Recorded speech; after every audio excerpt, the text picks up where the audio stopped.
In the winter of 1962 to 63, Britain entered a season unlike any in living memory. Beginning just after Christmas, a cold front settled across the country and refused to leave. For more than 2 months, day after day, week after week, Britain was caught in a deep freeze so unusual, so prolonged, that daily life slowed almost to a standstill. What began as a festive novelty soon became a national ordeal. Across the country, temperatures averaged around -2 degrees centigrade for weeks on end, a chill which much of the world might shrug off, but which Britain's infrastructure simply was not built to cope with. Roads disappeared beneath white drifts. Rivers froze. The FA Cup was halted, and the rituals of ordinary life were reshaped by the grip of a stubborn winter.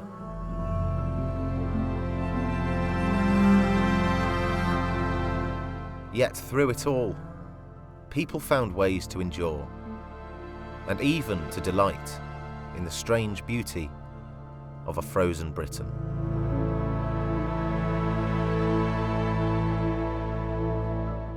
This is the story of the Big Freeze.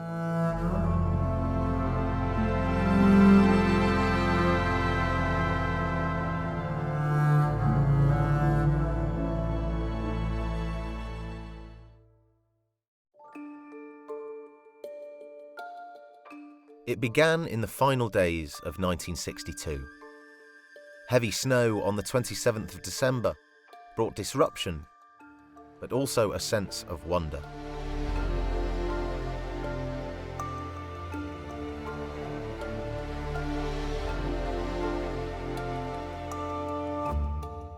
South Londoners shuffled through soft, new snow.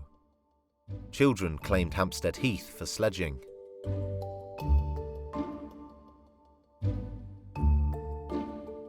At Epsom, horses galloped along the snowbound racecourse, though the stable owner's donkey was allowed inside to warm himself by the fire.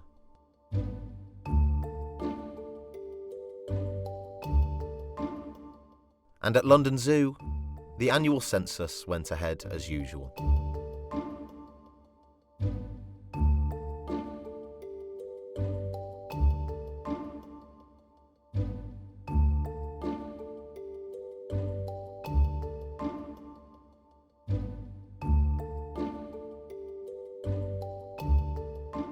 People adapted quickly, digging out cars,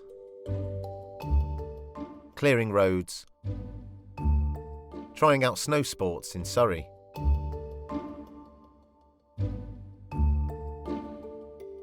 And the weather wasn't enough to deter swimmers at Tootingbeck Lido.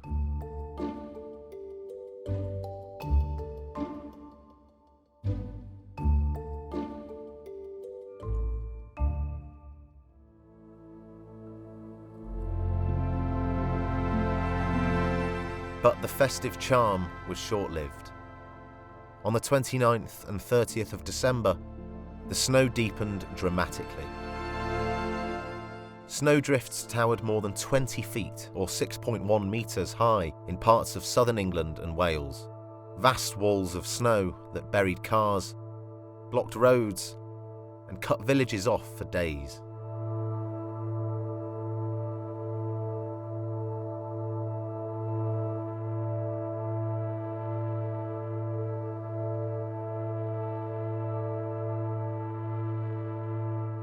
The nation's infrastructure, highways, airports and rail lines, faced a challenge not seen in decades.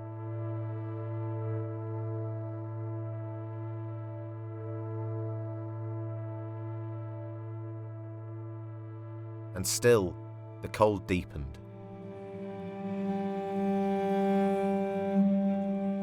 By the first week of January, the snow eased, but the cold did not.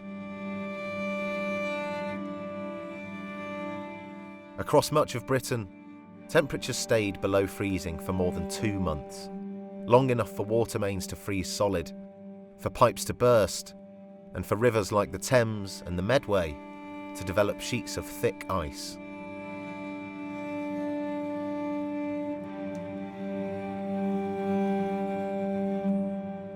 On the canals of Little Venice, residents spoke of the challenges of living through a freeze that held the waterways solid. What's your biggest problem in this weather? Oh, well, water, frozen taps, and being able to fill our tanks and so on. How about keeping warm? Well, you have to wear 3 of everything. 3 jumpers, three pairs of trousers, and make it all the way through. Do you envy people living in centrally heated houses at Yes. this time? You do? Very much. And for the elderly and otherwise vulnerable, the freeze posed a different risk. Cold homes, delayed deliveries, and the constant battle to stay warm. How are you managing to keep warm? Well, I just have to do the same as you see me now, you know, with a fire and put the electric on and make do, and then go to bed when I get too cold. Have you had any power cuts? Yes, 3. And what about coal? Is that being delivered? It's a week ago, it'll be a fortnight next Monday since I've had 100 of coal. I see you've got a new blanket. That's going to make a lot of Yes, difference. oh, that's lovely, isn't it? Yes, beautiful gift that is.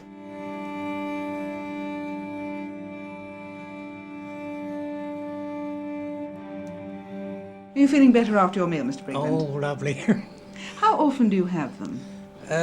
Well, 3 days a week I have them. I can have them 4, but just the 3 suits me just about right. And do they make a great deal of difference? Oh, it's telling me. I mean, you feel when you're getting a meal every day that you've got somebody that cares a bit. It sort of cheers you up, doesn't it? The water board erected standpipes in the streets and soon developed methods of thawing household pipes using electricity.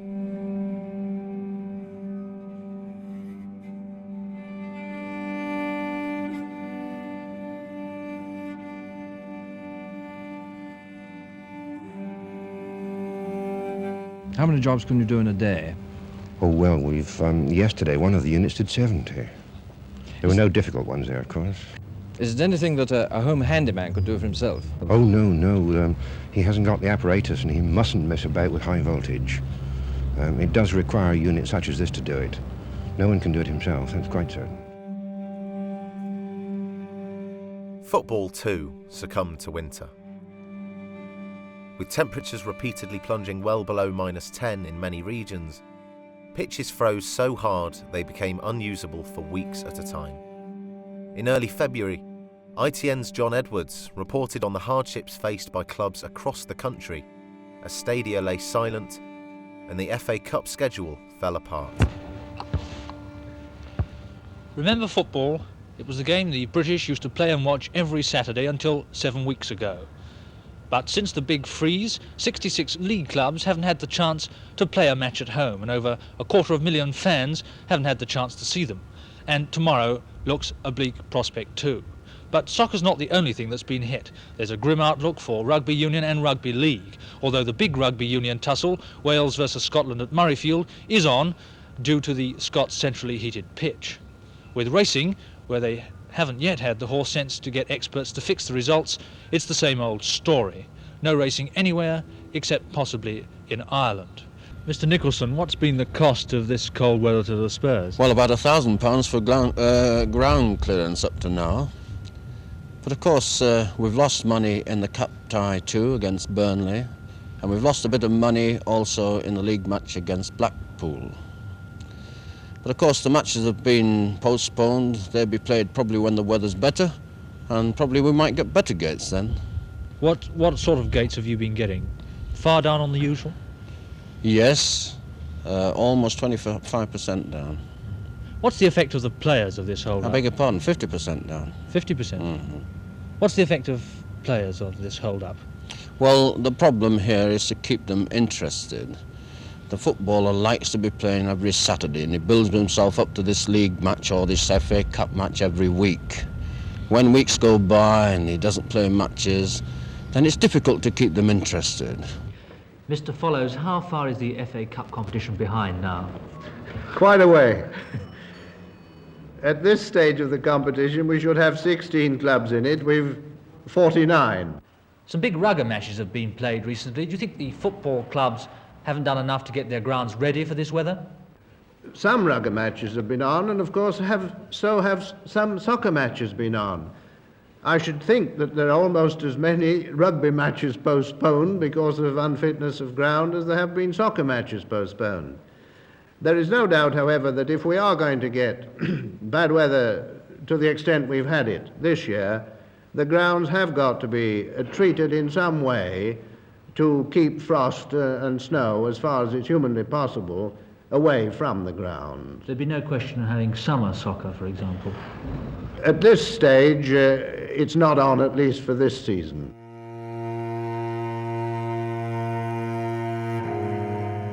Inevitably, the cold months took their toll on the economy. Farmers fought to keep livestock alive and to dig winter vegetables out of frozen ground.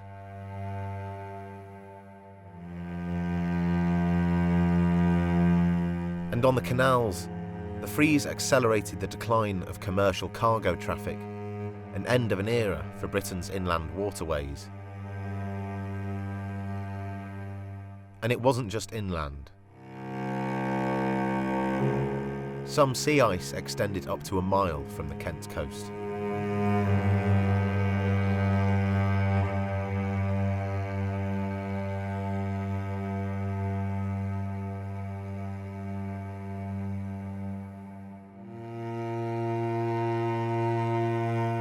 A coal shortage added to the strain. Sub-zero temperatures froze coal heaps solid, immobilised locomotives, blocked rail lines with deep snowdrifts, and disrupted power and transport networks, making it impossible to move coal even when supplies existed. For many, it meant cold homes, dwindling fuel reserves, and long waits for deliveries that might never arrive. How much coal would you normally have here at this time of year?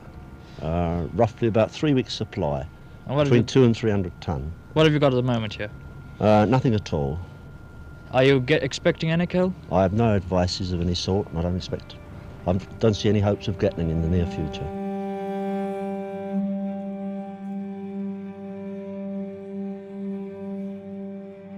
Then in February came the thaw, brief and in places disastrous. As ice melted too quickly in the West Country, rivers overflowed. Exeter faced severe flooding as the River Thaw burst its banks.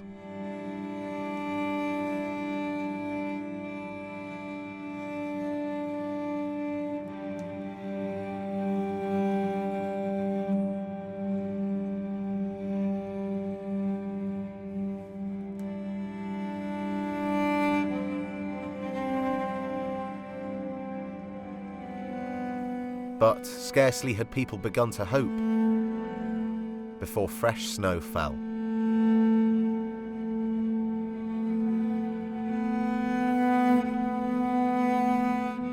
On the 11th of February, the freeze returned once more.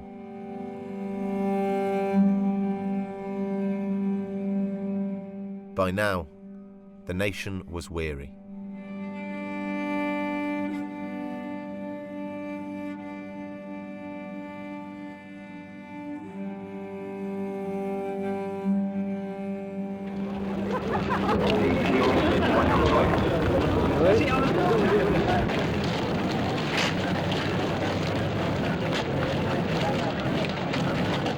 Relief finally arrived in early March. On the 2nd, Saturday football, absent for weeks, returned to parts of the country. At Stamford Bridge, Chelsea fans spoke about how they'd filled the long, footballless Saturdays. On your Saturday afternoons, I've been there. Two guesses. Watching telly. Television. Every Saturday? Every Saturday. More or yeah. less. Every Saturday. I felt like going out of the place and sweeping out the snow away for them. I've been a bit lost. Been staying at home watching the television. Elsewhere, however, pitches remained too frozen for play. In Halifax, the Shay's icy surface was transformed into a public skating rink, an inventive way to keep the club afloat while football stood still.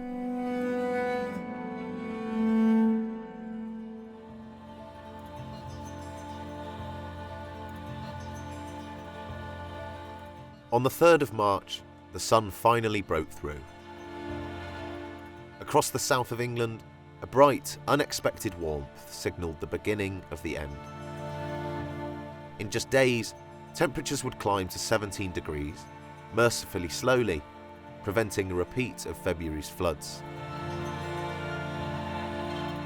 People wasted no time in resuming their normal routines. Jolly good. Jolly good. But with a fresh appreciation for the warmth and the light.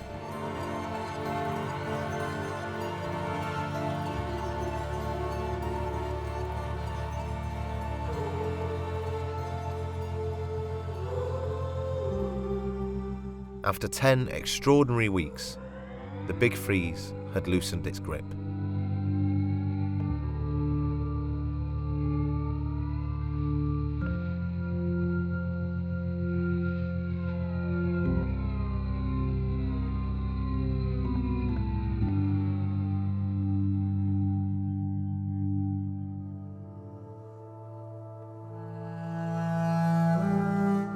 The winter of 1962 to 63 entered British memory as one of the longest freezes of the 20th century and the coldest winter since 1740.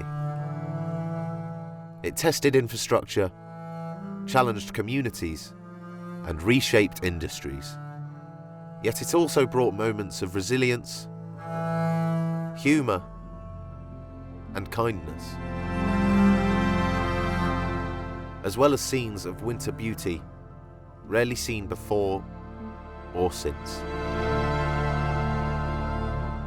The Big Freeze left a lasting mark on Britain, etched into the minds of those who endured it and carried forward in the nation's collective memory.